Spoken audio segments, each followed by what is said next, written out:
Hi, and welcome to episode 22 of West End Talks. Today we're joined by Roly Botha, who most of you will know, playing Shane in the King's Head production and the Trafalgar Studios production of Strangers in Between. And this is him here. But let's welcome Roly. Hi. Your mic's off. Cool. Hello. Hi, that's better. We can hear you now. A better talk. Don't be sorry, it's fine. Welcome. Thank you so much. It's lovely to be here. Thank you for joining us. Yeah. The privilege is ours. So, as I said there, you're probably best known for playing Shane in the coming of age play, which was on at the King's Head, which you played the part, and also at the Trafalgar Studios. Yes. Now, that was nearly 2 years. That was over 2 years ago, actually. It wasn't just nearly 2 years ago. Oh man, I mean, the King's Head run was so long ago. The King's Head run was the King's Head run was 2016, I think. Yes, that's 4 years. And then the second one was the year after that, and then the West End was or Trafalgar was the year after that. Yeah, wild. So it's been a while, but you're a dab hand at Shane. After 3 times running, you've played him, so you'll know him at the back of your hand. He'll be like a friend that you actually don't have. Oh yeah. I mean, I think Shane would be quite a difficult friend to have. I've got to say, he's a very sweet boy, but whoa, there's a lot going on there. There was, yes. If anybody saw it, it was obviously him coming to terms with the fact he's gay. Yeah. And growing up as a gay man in Australia, and the tasks, and obviously you had Stephen and Dan, who played the other two characters. But we'll come into that a bit more as we go through the chat. But the first question we ask everybody, so we'll get started. And the first question is, what got you into performing? It's a very good question, and I've been asking myself that quite a lot actually during lockdown, during this whole period of self-reflection, and obviously, my phone alarm's going off. Sorry about that. That's one of those things to edit out, I guess. Sorry. We'll start that question in a minute. Great. Should we start again? Right. So we'll get started with the first question. The first question we ask everybody, and that's what got you into performing. Yeah, it's a very, very good question. It's a question that I've been asking myself a lot during this period of self-reflection that we've all been thrust into. It's a very interesting way of phrasing it, isn't it? During this period of lockdown, basically. Because obviously, at the moment I can't do my main job, which is acting. So I've been thinking about, why do I want to do it? Why have I started doing it? And it's not a question that I can answer that easily. It's the only thing, performing, or I guess entertaining, or that is the only thing that I've ever known I want to do. And it's cropped up in my life in a few different ways. I'm also a musician, and I perform magic because I'm very cool. And a couple of other, I used to do a lot of dance and I sing and stuff. So I've always known that I wanted to perform, and I don't know why. My mum was a bit of an actor when she was younger. My grandma was a professional actor. She was a relatively successful, a very, very successful actually, actor in her time. So it's kind of been around me my whole life, but everyone in my family who's done it professionally has always warned me against it as a job because it's such a tough job. So I don't know. I love it. I just totally love it, and that's the only answer that I have. That was a very long answer. I'll keep them shorter. Sorry. You're fine. Don't be silly about shorter. It's absolutely fine. We like to get to know the real Roly. That's the whole point, isn't it? So what was your first ever performance? My first professional performance, or my first ever thing? You answer that however you want to answer. Wow. Well, my first job was Strangers. That was the first show I ever did, which was obviously a wonderful experience. And Adam, the director, was a great director to work with. Steve and Dan, my sort of my colleagues in that show were. I just learned so much, and from Jen, our assistant director, and Eloise later, our assistant director, and from Christine, the stage manager. Like, the whole team were just phenomenal, and I loved working with them. I learned so much. Before that, my first, I guess, like, wow, my brother and I used to like put on little shows, little skits for my parents. But I think probably the first thing, I'm trying to think of the first like show that I did, and I guess it was at middle school, and I think it was Blood Brothers. You know, I think I played Mickey in Blood Brothers. Good role, yes. I think this is embarrassing. Is Mickey the posh one, or is Mickey the Scouse one? Now you're testing me. I think Mickey's the Scouse one. I think he's the one that stayed with his mum. Okay, I was that one. I was the one that stayed with his mum. That was me. In like the cut down school version of, you know, the 35-minute version of Blood Brothers that we put on at my school or whatever it was. Yeah, so I think that was probably the first proper show that I proper, you know, script and a story and songs and stuff. Yeah. That was a good one. The Blood Brothers definitely, but obviously Strangers. So you mentioned obviously earlier about Strangers. You were in this first performance in 2016. Which was at the King's Head Theatre. Fantastic theatres, nice and small, but fantastic all the same. Yeah. So was it the same cast and same crew, and then it moved through the 3 productions?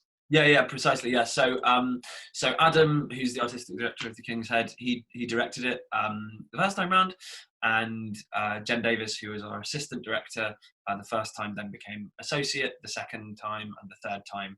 And yeah, when we went to Trafalgar, we were joined by Eloise Poulton, who was our assistant director that time round. But yeah, same sound design team, same sound designer, same lighting designer.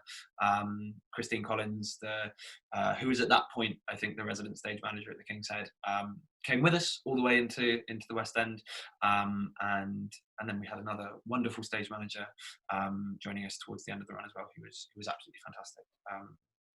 Yeah, and then, you know, some extra producers came on for the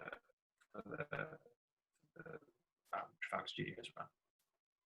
But yeah, same crew, same team, whole way through. It was. Have I frozen? I think you kind of went a wee bit funny there. Oh no! You're back, so don't worry, you're back. Phew. At the moment. So first we'll move on to our fans' questions. Yes. We hold no responsibility. West End Talks holds no responsibility over the next questions. These are all from either your fans or fans of the show. Sure. So Tom wants to know, how did Strangers come about first time around? Obviously not the West End. It was one of those like totally wonderful what the word is, comings together of stuff. The King's Head, obviously, they were just casting for this show. I at the time was unrepresented, so I didn't have an agent. I'd basically left school. I didn't go to drama school or anything. So I left school, I think, like 9 months before, and joined the National Youth Theatre, which is a brilliant organisation. I really recommend anyone who's interested in theatre looks at, or film, or you know, getting more confident or whatever. So I joined NYT, and I did, I did a month with them, and I got my way onto Spotlight, which is kind of the industry casting network, and I spent 9 months basically looking for work. At the time, I was working at a magic shop in Covent Garden, and also at a restaurant in Covent Garden as a waiter, the glamorous life for me. And I say a lot. Sorry. I was just applying for every audition that came that I could see. Like, literally everything I could see, I was applying for. And I just saw this this casting call for somebody who was who could do an Australian accent, to play a young kid who'd run away from his rural hometown to the big city. And I was like, well, I just did that. I grew up on the Isle of Wight, and I sort of left there to come to London and chase my dreams. And I grew up in New Zealand, so I was like, New Zealand accent, Aussie accent. No, much different. Similar. I mean, don't say that to an Aussie or a Kiwi, but yeah. But I was like, I can fudge it, I can do it. So I applied, and I had a headshot at the time, which just a friend's dad had a nice camera and had taken a photo of my face. And yeah, and then I just, I actually, I had a big, it was very, very, very, very, I was living with my brother at the time, and it was very rare that we'd fight. We never fight. We love each other so much, but we happened to have a fight just before I left. And I was like, oh God, I'm going for this audition at a really well-known theatre with an Olivier Award-winning theatre, Olivier Award-winning director. Off I go to this audition feeling like crap. And then I did the audition, and then I got a call back. I did that, and reading the script of Strangers, I got sent the script before my first audition, and I think, sorry, let me close WhatsApp because it's dinging. Sorry. I got sent the script before my first audition, and I think I read it twice instantly. I just I couldn't stop, and it's so rare for me. I'm really bad at reading scripts, actually. I find them a bit confusing and a bit tough sometimes. But yeah, man, Tommy Murphy, whoa, what a writer, what a brilliant writer. And I just read it and I loved it, and I got to the end and I was like, well, I guess I have to start again and just stay here. And anyway, so I stayed up till like 3 a.m. reading the script in my bed. And then, yeah, I did the audition, I did the recall, and I was sitting on the bus. I think I'd just been to see a show at the Royal Court for £5 or whatever, because they do great tickets for young people. And I was sitting on the bus on my way back from the Royal Court, and my phone rang, and I didn't recognise the number. And this was quite late at night. This was, well, after a show, I guess. So maybe it was after a matinee. I can't remember. But it was it was late. And this was maybe the day after the recall, 2 days after the recall. And my phone rang and I didn't recognise the number, and it's probably a scam hello. And it was the casting director, it was Andrew, the casting director, and he said, we want to give it to you, or offer you the part. And I just was sitting on the bus, and I didn't know what to do with myself. I think I probably yelled out loud, and on the phone I was very very composed. I said, oh yeah, well, yeah, let me think about it. And then I called my mum and I said, Mum, I've got a new job. Yeah. And then it was then we went into rehearsals and did a play. That ended up being run 3 times, once in the West End. Yeah. So yeah. Oh, how lucky, right? To fall into that. Oh man, what good fortune. It was a fantastic. You mentioned Tom Murphy, obviously the writer. He's a fantastic book writer. The book was phenomenal, I've got to say. I think I said to you before we started recording, I came to see it, and that's how I knew about the play, how I knew about you and things. And I saw a lot of Shane in me. Yeah. I saw a lot about with Will as well, who was Dan. I've got the programme open, so I've got names here. I'm terrible with names. But who also Dan played. He played 2 characters, but we'll get into that a bit more later. So Rebecca wants to know a bit about, obviously, when you first went to Trafalgar Studios. And what was it like standing on a West End stage for the first time? Oh, magic. That's it. It was, man, when I moved to London, there's a great podcast called the Honest Actors Podcast, which is a great podcast run by Jonathan Harden, I think. And I listened to Denise Gough, the incredible actress Denise Gough, talking about when she moved to London, she used to walk around the West End, looking at all the theatres, thinking, one day I'll do this. And I did that when I moved to London. I was walk around down to Trafalgar, up Shaftesbury Avenue, all that lot. I think one day. So getting on the train or the tube to Leicester Square or Covent Garden or Charing Cross or Embankment, wherever I was going that day, to go to work. Ridiculous. It was so stupid. Walking down across Trafalgar Square to go to work, like, oh man. And then on that tiny little postage stamp of a stage that's in Studio 2 at Trafalgar, and thinking, wow, I'm in the middle of London and there are people who don't know about me, don't know about the play, don't know anything, but just see a theatre and see a poster, might just walk in. And that was so thrilling. Yeah, there you go. Yeah, it was totally thrilling. I saw the poster for the show on Today Tix, and I was like, we're on Today Tix, we've made it. Love it. Love it. Oh, yes. That's how you, there we go, that's a sign of how you know you've made it. If you've made it on Today Tix, you've made it. And this is obviously the poster here, so it's quite clearly you. Like, yeah, that was weird. Going into work and seeing my face on, next to the door. That was always pretty weird. Yeah. I met quite a few friends. Some friends came to see it, and I've got a lot of pictures with me and friends pointing at my face, like on the poster, which is very silly, very very silly. But yeah, fun.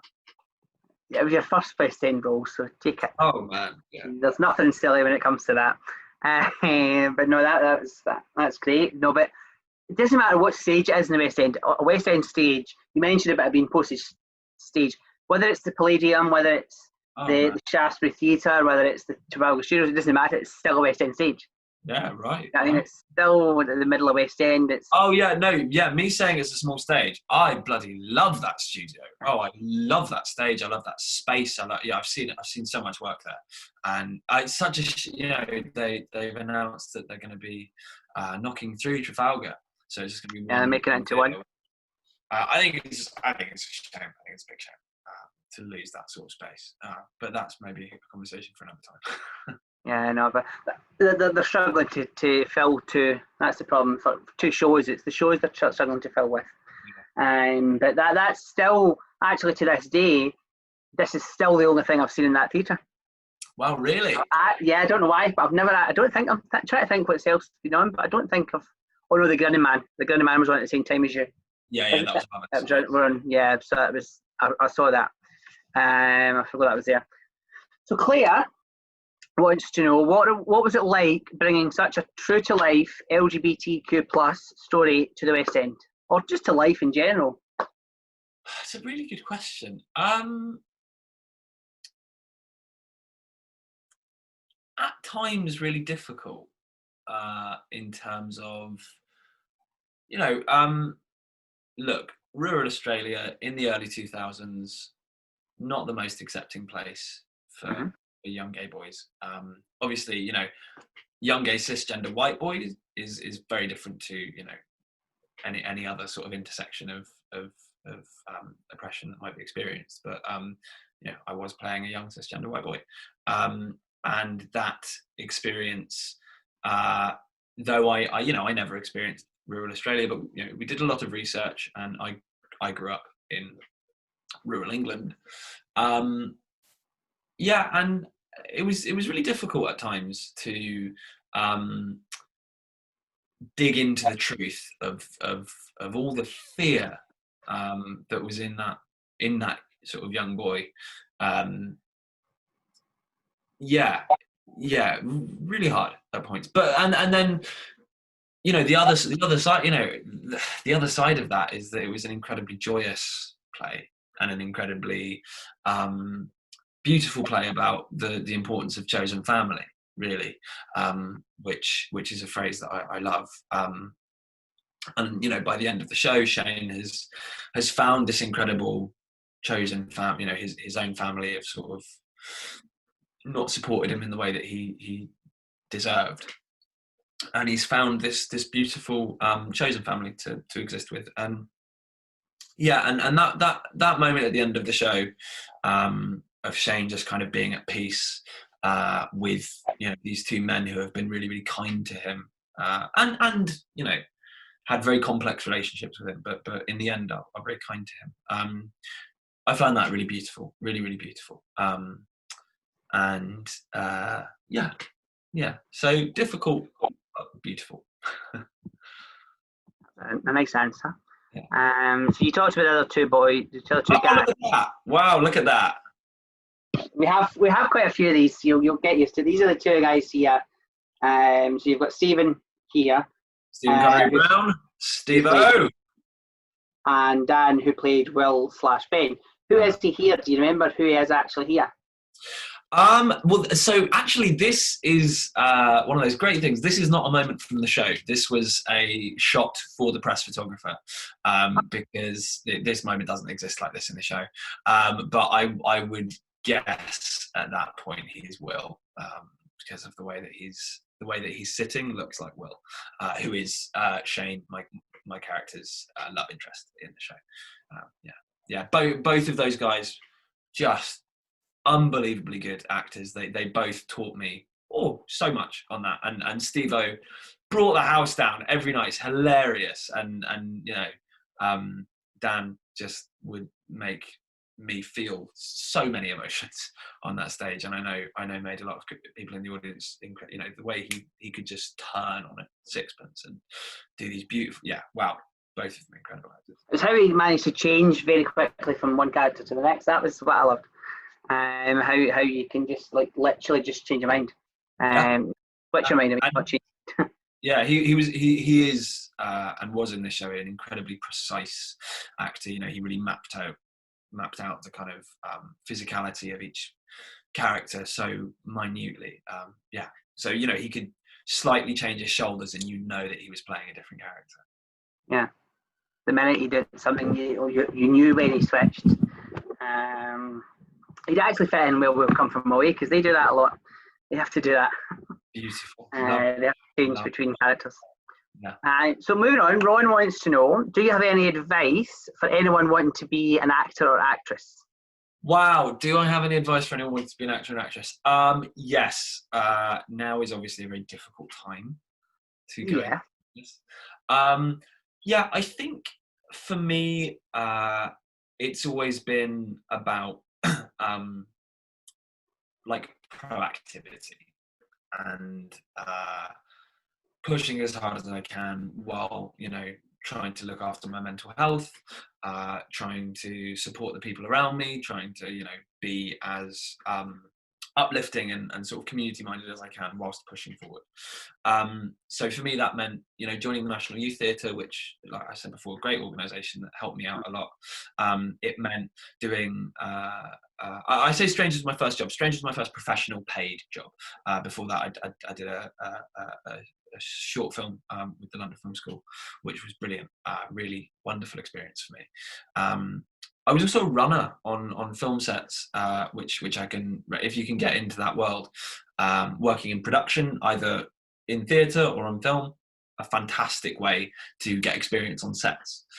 So that's that's the practical, and then for me, this is the only thing I've ever wanted to do, and I love it, so I will keep doing it because it's really, really hard. And get a therapist. Really and truly, looking after your mental health means that you can access vulnerability in a safe way, and it means that you can support the people around you, most of whom for me are actors and people in the business. Therefore, all of them are freelancers experiencing rejection on a regular basis, and having the tools to support the people around me is incredibly important to me.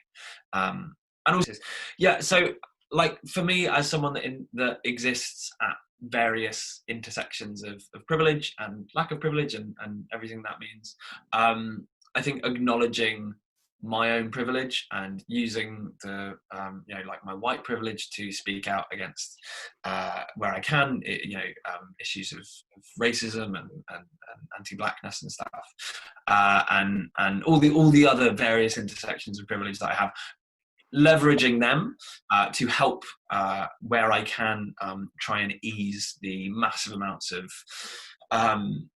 oppression that exist within this business and within this society.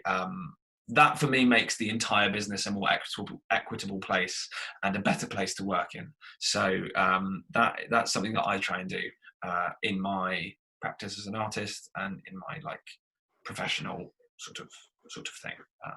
Yeah. That's great. That was a fantastic answer, and a lot of good advice there for Ron and anybody else listening that wants to get into the business. Obviously, it's a rocky period. It's a hard business to get into anyway. Oh yeah. But right now, it's even harder. Yeah. It's not important. It's impossible at the moment, to be honest. Yeah. With theatres being closed, but they will be back open. I keep telling all my guests. Yeah. We will reopen. They will. Just when and in what format, we don't know yet, but they will. And also, I'd say, just because you mentioned, like, asking for advice is a great way to, or reaching out, tweeting people respectfully and not bombarding people, but asking questions and it's a very friendly industry. Everyone didn't know anyone at one point, so asking is often good. Anyway, sorry. Yes. No, don't be sorry. No, this is an interview about you, so you can say what you like as much as you want when you want. So our next question delves a bit more into Shane. Yeah. And Stephen wants to know, in what ways are you similar, and in what ways are you different to Shane? So many of both. I somewhere in London, I've got my notebook from the show, and part of the preparation process that we did for the show was to draw up lists of our similarities and differences. And it was drilled into me by Adam that you never share that list with anyone, with other members of the company or with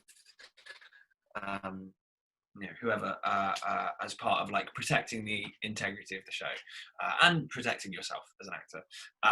So without getting into like too many nitty-gritty specifics of the whole thing, I think the main thing that resonated with me with Shane, I said it when I read the breakdown, a young, terrified kid running away from a small rural. I say this with a lot of love for the Isle of Wight. When I left here, it felt pretty stuck in the past, let's say, like a lot of outdated ideas and things that I'd hear just that didn't seem to line up with my view of the world and what I wanted the world to be. And I think that was probably true of Shane as well, in Goulburn in rural Australia, and running away from that to the big city to experience freedom of identity, freedom of expression, to learn about himself, to meet like-minded people, to exist as a queer person in a safe space. Like all of that journey, I was like, oh, that's me leaving the Isle of Wight and coming to London. That's the same journey, or a similar journey at least. And then we're different in a number of ways too. He's Australian and I'm not, for example. That's the most obvious one. I think everybody can see that. Really. Didn't take much in-depth conversation to work out that difference. Yeah. So no, I can understand the seeing yourself leaving the Isle of Wight and Shane obviously leaving. I can see that. Obviously I've never been to the Isle of Wight. I've never lived in it, so I'm not commenting on anything. But obviously, listen to what you said. That I think there's a lot of places like that. Yeah. Definitely a lot of places, not just the Isle of Wight. Yeah. I'm from a small rural town who, until I came out, I thought was backwards, and then realised actually the majority aren't. Yeah. But I did decide to come out when I was there, but I've now since moved to London, or Yeah. just outside London anyway. And I can not necessarily be myself, because I felt I could be myself up there, but I can be more myself Yeah. down here. And I So, think like it's I do want to like reiterate. I love the Isle of Wight, and I'm here right now. I chose to come here because my family still lives there for lockdown, and I love this place. And I would never wish to paint an entire populace as thinking one thing or believing, whatever. Just the difference between a small town or a small village. I grew up in a tiny village, and London is diversity of thought, diversity of definitely. person, diversity of identity, like that. That was just something that I didn't really experience as a kid growing up. And but I do, I do. The people of the Isle of Wight and the Isle of Wight, they're obviously not one homogenous. No, we understood what you meant. Don't worry, we understood what you meant. You didn't mean that the whole island. So moving on, Robert wants to know, what pressures did you think that there was on you playing the lead in the play? Talk about anxiety, imposter syndrome. Oh man, yeah. I coming from having never done any professional acting before to like being thrust into this really intense first job where I was I was on stage for the entire show. I didn't have any scenes off. It was a three-hander, and I guess Shane was the kind of the protagonist of the story. So like I did a lot of talking. I did a lot of talking, did a lot of acting, and I didn't really get a break in it, which I loved. But it did mean that I had twice as many notes as the other actors, just by virtue of being in a greater number of lines spoken, therefore same number of notes per group of lines, I guess.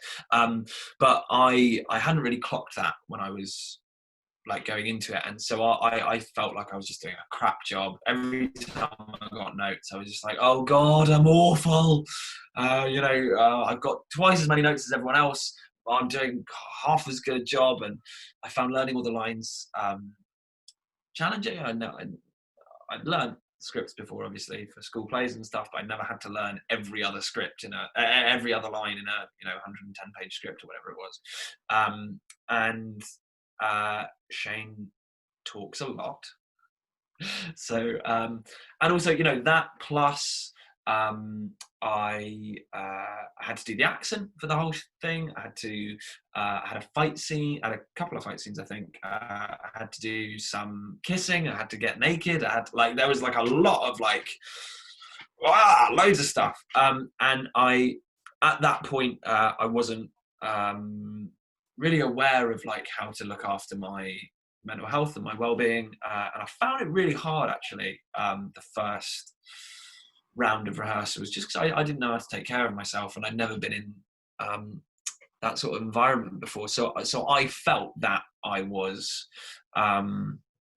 if I forgot a line in a rehearsal, I felt that I was letting everyone down, or if I didn't act well enough, I felt that I was, doing a disservice to the King's Head and theatre as a whole, and the other members of the, I was very, really like anxious and insecure. However, the support of the company, the wonderful, wonderful company that I was so lucky to be a part of, the support of that company, like carried me through it really. And so by the time we got to, opening night and then closing night and then opening night and then closing night and then opening night in Trafalgar, like I felt comfortable with it, and I knew what I was doing. But I still get it. When I'm doing shows, I get scared that I don't know what I'm doing halfway through and I'm going to forget the whole show. But I now, I have the tools to like deal with that now. I have the tools to deal with that better now. Yeah. Not great that you need to have the tools. That didn't mean that would be just great in general. So yeah, they're obviously being a lead in any show, whether it be a play, musical, TV show, film, whatever, comes with a lot of pressures, I'm sure. But Connor, he wants to know, what was it like working in a small production, i.e., only 3 cast members? Well, I mean, I always had a bit of like I guess it was partly in like an insecurity thing, but also I always struggled a bit with the fact that I was like the lead, or I was like leading this group, because it's the 3 of us. The image behind you, that's the show. It's not like I was on stage like, look at my amazing acting. What it really was the 3 of us being that made the thing. It was I really enjoyed getting to know Stephen and Dan so well, and we're still in touch. And Dan Dan's spent some time out of the country, but over winter, Stephen and I met up a bunch, and we're still in touch. Still got our WhatsApp group going, and it was really lovely. It was really lovely. I've got some friends who are in much larger casts, and they have lots of members of their kind of show family, and because we were such a small group that our show family was really small, which meant that the relationships were very intense in a good way, and it also meant Dan and I were sharing a dressing room, which was so much fun, and so many hijinks. But I really like being in a small company, and I've not really even the sort of the larger scale work that I've done in terms of bigger stages, bigger audiences, whatever, have still been fairly small companies. So I'm yet to be in a 30-person musical or whatever. So I don't really have anything to compare it to be honest. Yeah, it's what you've known for apart from Blood Brothers, which I'm sure was a bigger company. Yeah, exactly.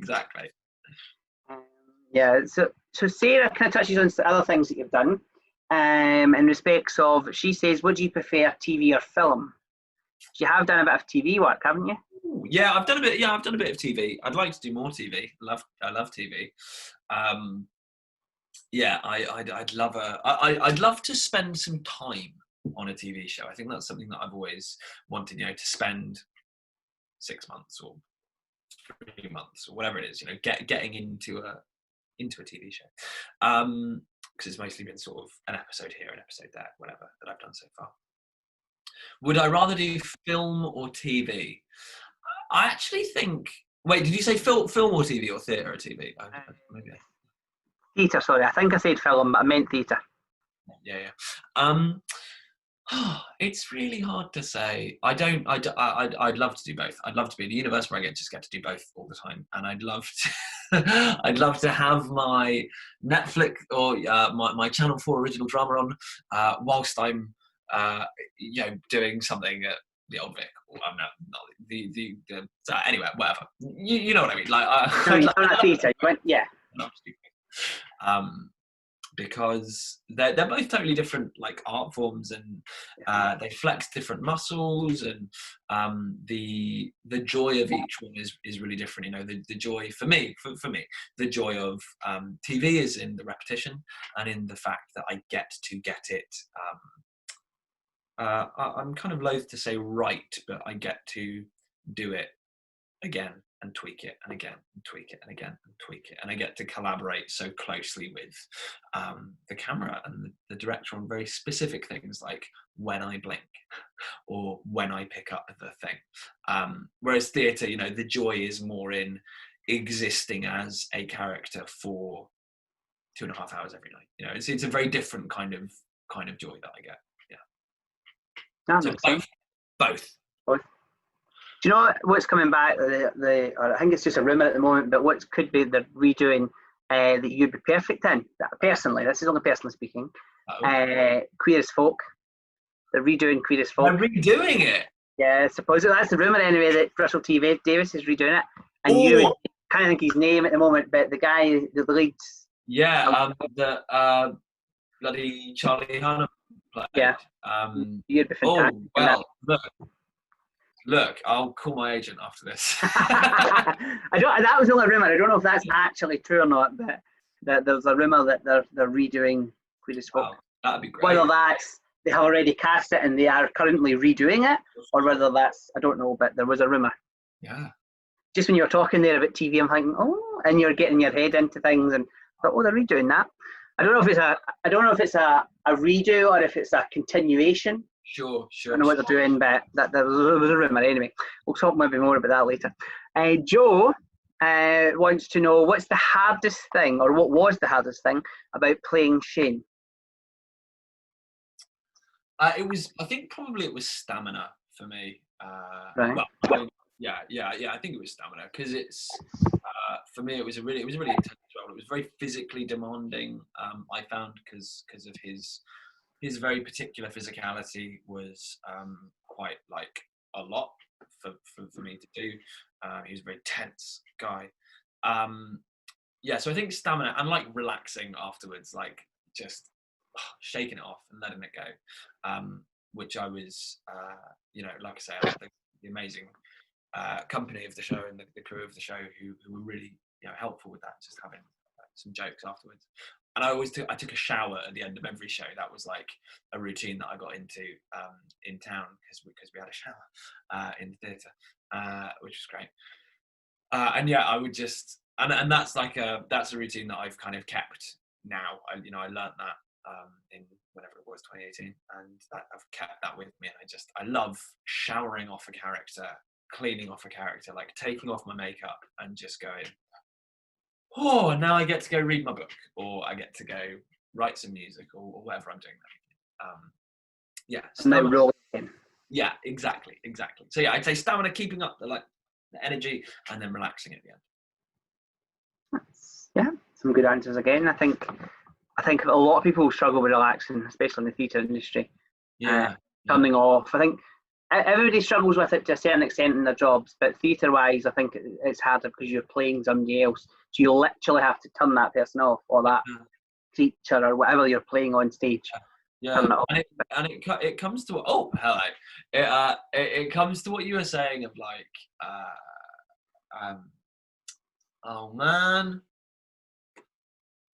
Lost your train of thought. Totally gone. Lost my train of thought. Sorry, I was so shocked by that picture coming up. I was so shocked by that one curl of hair that just coming across my forehead. Yeah. So this was Dan. I think with the looks of the hat, he's playing Ben now. Yeah. That scene is towards the end of the show. That's from the King's Head run, and that's towards the end of the show. Yeah, that was a very powerful and moving moment for me in the show, and I think for Dan, I don't want to speak to his experience, but for me to watch that was taxing. So I can't imagine what it was like to perform that specific moment. No, it was, Lydia wants to know, if you had to go, so you've got 4 to pick from here, if you had to go into lockdown with any of the characters from Strangers in Between, who would you go into it and why? Oh my God. You've obviously got Shane, Peter, Will and Ben to choose from. Not Shane. Okay. I think it would have to be Peter. I think me and Peter would get on really well. I think he in the show he cooks a lot. He cooks a terrine. And Stephen, who played Peter, in rehearsals made us this incredible terrine that we ate as part of research for. Can understand that, yeah. So Peter, played by Stephen, cooking for me. Oh, I'd love it. And he likes good wine as well. He does. He Peter likes his wine. Got a great sense of humour, and he doesn't tolerate any nonsense. No, that's definite. Yes. Yeah, and I think he'd enjoy. I think he'd be okay with like just chilling out, and reading a book, or watching a TV, or going for a walk, or like probably Peter. Good. So probably the most random question we've had in is from Karen. Okay. And she asks, if you could be any Shakespeare character, who would you be and why? Who would I be and why? It's a very thought-provoking question. I don't know. I've got to say, my knowledge of Shakespeare for my sins really ain't it. I'm really not that up on it. I think I'm just trying to think of good ones that don't die horribly. Is there many in Shakespeare that don't die horribly? I don't know the comedies that well, so I'm probably not the person to ask this question to. I guess. Oh, you know who I want to be? I want to be Tamara Lawrence playing Cesario / oh my god, Olivia? No, not Olivia. Is it Olivia? Oh man, in 12th Night. Oh my lord. Anyway, Cesario, the girl dressed as a boy. All right, yeah. In 12th Night, I can't remember the name of the girl. Anyway, played by Tamara Lawrence is an incredible actor and very cool. Yeah, I'm gonna go with that. There we go. That was a good answer. That's what happens when you open the question up to anybody. No, great question. Great question. I love it. Thank you, Karen. So Olivia wants to know: would you ever consider doing a musical? Yes. That's it. Yeah, give me a musical. Somebody. Yeah. I love musical theatre. I love musical theatre so much. I'm actually performing in a musical theatre concert soon called MT Pride and Queered. They're two events that one is called Queered and one is called Signal Pride, and they're both happening because Pride Month, and they're like queer reclamations of musical theatre spaces. So check them out, Queered and Signal Pride. Plug. We will definitely share them. Yes, that's a good plug. It'll be out this video will be out in the next couple of days, so it'll be out hopefully before then. But we'll get it shared definitely on our social media platforms. We'll get you advertised and get people out watching you. Love this show so much. I'm so grateful that I got to do it. Yeah, I just. Would you go back? I want to be clear about that bit. I'm too old. I'm way too old now. There's no way I look 16 anymore, unfortunately. I wish I did. Yeah, I mean, look, never say never to anything. It would depend on a lot, but hey, right. You can maybe go back as well and Ben. Hey, again, never say never. Maybe I'll do all three. Maybe I'll do Shane, Will and Ben, and then Peter. You've got a long while before you're Peter. No offence to Stephen, but you've got a long while before you're Peter. And you need to be kind of a lot older. As I say, no offence to Stephen whatsoever. He's a great actor. He was a fantastic actor. But yes, he was of the mature adult, mature actor. But that was the only part. That was the only way that part worked. That was the whole point. And he was an older gentleman who the 16-year-old had made friends with in the laundrette. Or was that where you met? Well, yeah, they met. No, they met in a bar. Oh, it was a shop you met well, wasn't it? Yeah, met Will in a shop. Met Peter in a bar. That was. I'm trying to remember. See about that. Yeah. It's been I just can't believe it's been 2 years. I know it's been longer for you. I know that. So we'll finish off with the same way that you can relax. That's the fans' questions over. Yeah. You've gone through that pain. No, I loved it. They were lovely. They were lovely questions. Thank you so much to everyone who asked them. Great. We'll finish off with what I like to call the quick fire round. Mm-hmm. But what has been renamed the not so quick fire round by our guests because they're not very quick at answering them. Don't worry if you're not quick. I really am not. I'm going to be umming and ahhing all over the place, I'm sure. So the first one that we ask every day is, what would your dream role be? So regardless of race or age or whatever, your dream role. Oh man, what a question. What a question. I mean, I look back at, oh wow, should I turn the light on? Is that gonna? Oh, that's better. How's that? Sorry about that, guys. Sorry. Couldn't see my face. Yeah, looking back, I mean, Shane was like such a gift to play, and since then I've done some some wonderful, wonderful jobs since then. That's not the question. That's not the question. The question is, what would my dream role be? I mean, like, part of me is like Evan in Dear Evan Hansen. Bang! Part of me would just love to believe that I could sing like that. I can't. Or like, oh, here you go. If I was younger, or if they aged it differently, I would love to be Percy in the forthcoming Disney Plus Percy Jackson series. I would sell my soul to the Greek gods for that, or just to be in that show. I love those books, and I love that. I'm sure I will love that show when it comes out. So yeah, I'd love to be in that. Do you look a bit like Logan, who played him in the film? Just looking in the mirror. I think it's the hair at the moment. He's sorry, that's not what I was going to say. I should have said there, you're better looking, is what I was trying to say there. Wow. But we'll not tell him that. Not that I'm ever going to get a chance to speak to Logan Lerman, but anyway. What would your dream role be if you traditionally played by a female? Dream role traditionally played by a female. I don't know if you saw Hadestown, but Eva Noblezada played Eurydice in Hadestown so beautifully, and the music that she gets to sing in that show, specifically the song "All I've Ever Known," is oh my God, what a song! So I'm gonna be bold. I'm gonna be decisive. I'm gonna say Eurydice in Hadestown.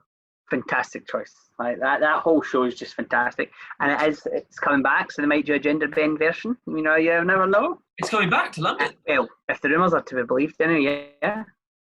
If the rumours are to be believed. Oh it's my only God! Rumours again. Great. Only rumours. Whoa! That's great. You're learning a lot tonight. Of rumours. We're obviously, there's nothing confirmed in writing. Let's get the theatres open first before we worry about what's coming back. So if you could write a play, or a song, because you do write songs. I do. What would it be about? As it happens, I'm actually writing a show currently with my frequent collaborator, Toby Clark, who we most recently collaborated on a show called Warheads at the Park Theatre, which got nominated for an Olivier this year, which is wild. A little clunk there. Toby's a really wonderful director and writer. We're writing a musical together currently. Which I won't say anything about, but that's what I'm writing at the moment. So it would feel weird to say anything other than that. You can't let us into small clip it? Anything you can tell us? Not the word press. You don't have to.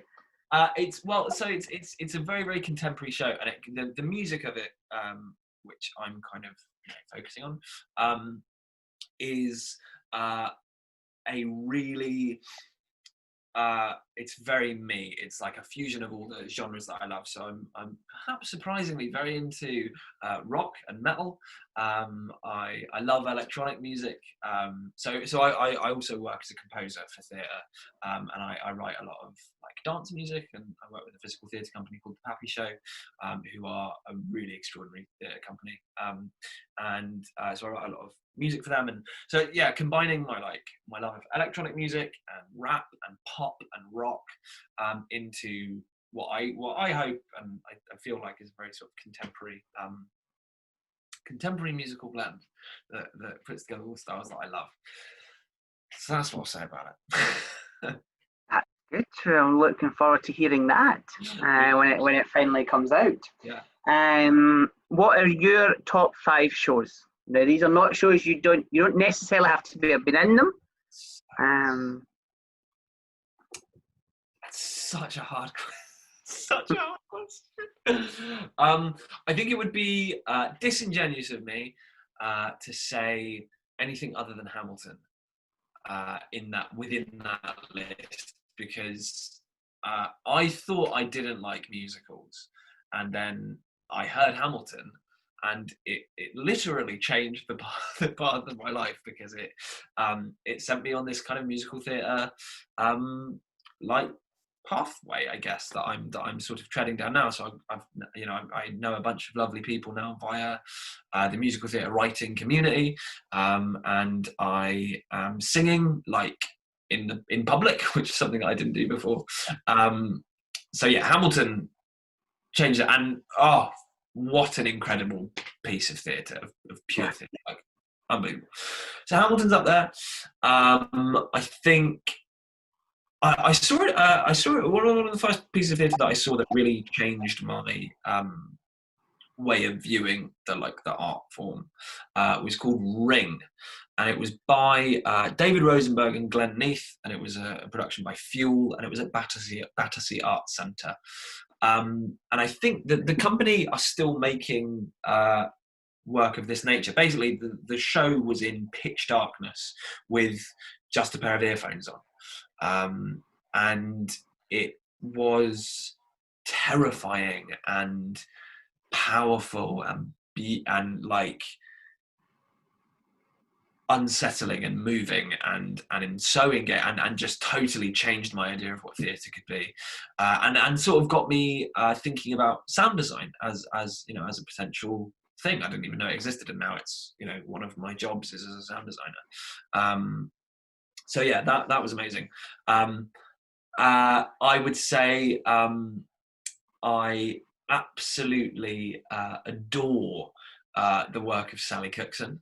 I think she's a marvelous director, and I was very lucky once a long time ago to do a workshop with her, a weekend sort of training with her. She's fantastic, and her production of oh wow, and now it's just instantly gone away. I was talking about it and it's gone. I'm just going to go through all the Sally Cookson things I've seen ever in my life.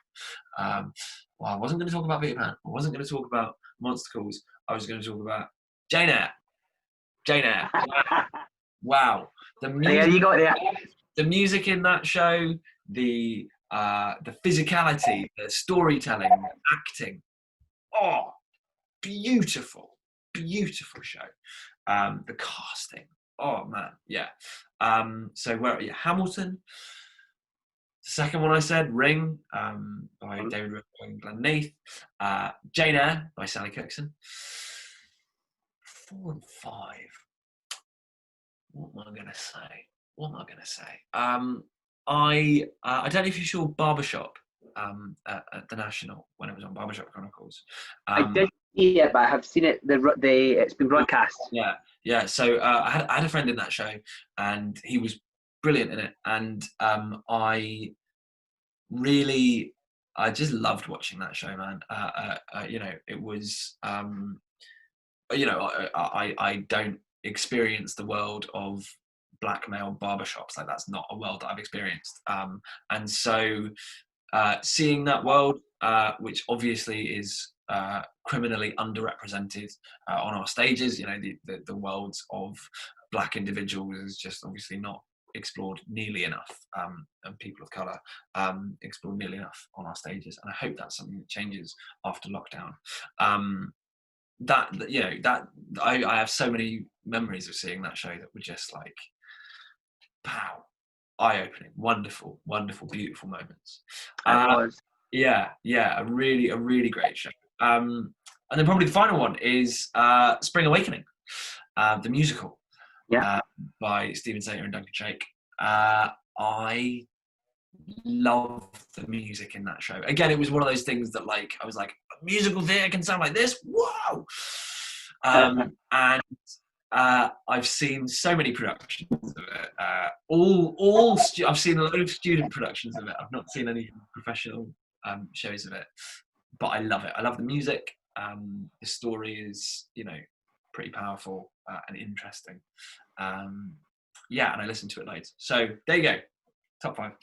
Quite proud of myself for that. I thought of 5 players. I know 5 players. Yes. Oh no! I didn't say The Inheritance. I didn't say The Inheritance. Oh my god! How could I not say The Inheritance? I love The Inheritance so much. What is your top 6 shows? Top 6 shows. Yeah, The Inheritance. No, The Inheritance was fantastic. That's what the No Coward, and it was fantastic. Oh man, maybe I did get tricked into it because I went in for the matinee and she said, "Oh, have you seen part 2?" I went, No, it's just the matinee. No, she said no. She didn't say part 2 first. So she said, I was just going to get tickets for the matinee. Oh yes. Are you coming another night to see the evening performance? And I went, no. I'll just the matinee. And she went, oh, no, this is like Harry Potter. It's got 2 parts. Yeah. I'm like, oh well, looks like I'm here all day then, because I'm not doing one half one day and another half the next. Yeah. It was a long 7 hours, I can assure you, but it was worth it. It's so worth it. Yeah, definitely worth it. If that comes back, I would highly recommend it. Definitely. So our last task tonight, Rowan, is, have you heard of the Ice Bucket Challenge? I have. You have, right. We don't actually ask you to pour ice over yourself, so you can relax about that. The only thing we mentioned that is because when you did it, at the end you had to nominate somebody. Sure. So we've come up with the West End Talks nomination. So you've gone through the pain of the interview. So it's now time to inflict that pain on somebody else. Oh. Now that can be anyone you want, from theatre, TV or film, because we're covering all bases, all bases, you know what I mean, all 3 areas. It kind of needs to be somebody because the whole point of the thing is to get them in for a talk. So don't mention like Simon Cowell if you don't know him. Like, I was going to say my good buddy Simon. If you know him, fantastic, name him. But I'm just saying, don't name somebody you don't know, like Lin-Manuel Miranda, or like, again, names we'd all love, but if you don't have a bit of a pool with them, then there's no point. So who would you like to nominate? I would love to nominate my dear friend. We've worked together before, and we are very good friends. My dear friend Preston Nyman, who I was in Ghost Stories. I was about to say, yes. And who was in Ghost Stories in the West End recently. And who is a phenomenal actor, a very nice chap. So, Preston, you're up. Right. So what we need to do, Preston's fantastic. I saw him at the Lyric, and then I saw him again at the whatever theatre he was in. I can't think of the name of it. That's terrible. It was the Ambassadors, I think, right? It was Ambassadors, yes. The Ambassadors. And I had never seen it when I saw it in the Lyric. I knew nothing. I knew it was Ghost Stories, but I knew nothing about it, and I decided to sit in an end row. Yes. Never ever sat so uncomfortably like this. Preston. So what you need to do is once we're finished, at the end, you go onto Twitter. Pop on a tweet just to say I've done my talk with West End Talks. Obviously tagging is in it. Preston Nyman, and obviously tagging Preston in it. It's now your turn. And we'll interact with Preston and try and get them in.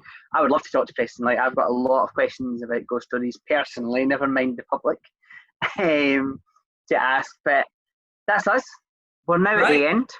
Magic. All that's left for you guys at home to remember is the whole point we're here. As much as Roly and me did have fun, well, I'd like to hope we had fun anyway.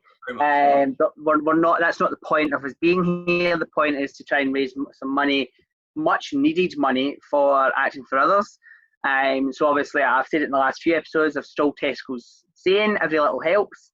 So anything at all you can pop in. The Just Giving page will be in the link below. In the bio below. So anything at all, please just donate is what you can, because they're a great charity. They help all theatre and all film and all casts, staff, not just cast members, and throughout the year, not just at the moment, but certainly more so at the moment, with theatres being closed. But that's us at the end. Join us next time when we have Alex Tranter, who's currently in the ensemble and understudy in Anjuliette. But yes, but Roly, thank you very much for joining us. It genuinely has been a pleasure getting to know you a bit more and your time in Shades of Routine. Thank you very much. And guys, take care. Bye. Bye.